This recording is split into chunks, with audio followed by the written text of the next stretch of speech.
Kita diskusi tentang SWF atau Sovereign Wealth Fund lebih dalam lagi sekarang. Kalau video terdahulu kita membicarakan secara garis besar apa yang Saudi Arabia lakukan, apa yang Norwegia lakukan, dan apa yang Uni Emirat Arab lakukan. Sekarang SWF kita bicara lebih dalam lagi. Memahami dunia SWF, Sovereign Wealth Fund modern, harus berbasis New Economic Model. Tidak bisa dilihat menggunakan Keynesian, tidak bisa menggunakan Neolib ekonomi. Melihat Neolib kapitalisme itu gampang. Kalau ada orang yang mengatakan takut inflasi, apa-apa menggunakan mistar penggaris grafik inflasi, itu mereka adalah berbasis ekonomi Keynesian. Pasti mereka Neolib.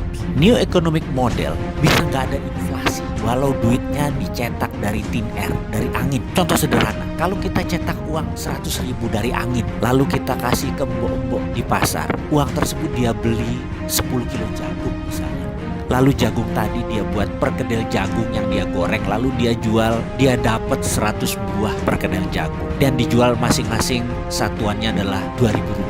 Dengan cara ini ada inflasinya enggak? Inflasi itu kalau duit diam, kalau nabung makan bunga itu inflasi. Kalau beli barang impor konsumtif itu pasti inflasi. Kita kembali ke pelajaran ala Neolibs di chapter yang lain. Sekarang kita ingin negara kita tidak berhutang lagi. Setuju ya? Masih mau coba pemahaman ekonomi Neolibs atau mau menggunakan modern ekonomi teori? Masih belum kapok ya? Masih belum kapok yang utang, masih belum kapok ya defisitnya besar, atau mau menggunakan sesuatu yang revolusioner. Sekali lagi, sekedar mengingatkan, kita negara kaya mineral, terutama logam mulia seperti emas, perak, platinum, dan banyak mineral jarang atau rare earth yang tersedia di muka bumi Indonesia ini. Segera lakukan audit atas aset tersebut. Berdasar pasal 33, kekayaan alam beserta isinya milik negara, gak boleh milik swasta atau dijamin-jaminin. Bukan milik negara.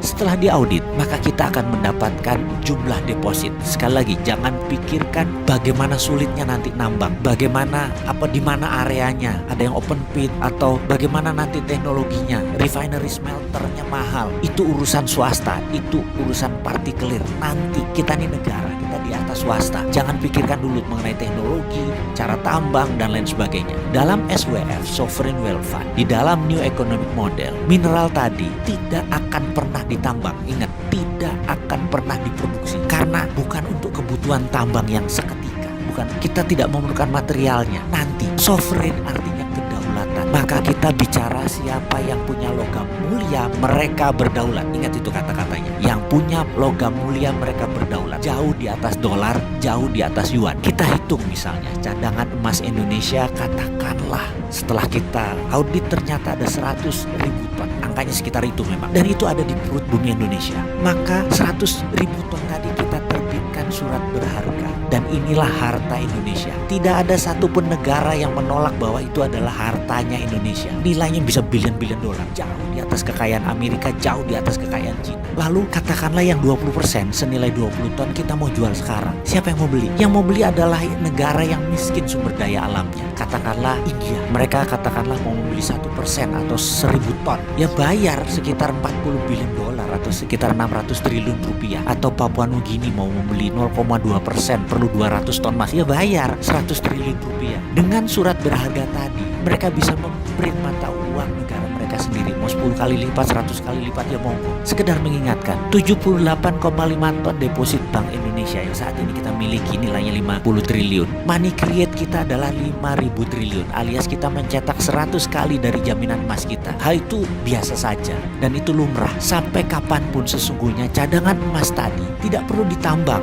atau diproduksi. Itu namanya Sovereign Wealth Fund dalam arti sebenarnya. Kalau kita sendiri bagaimana?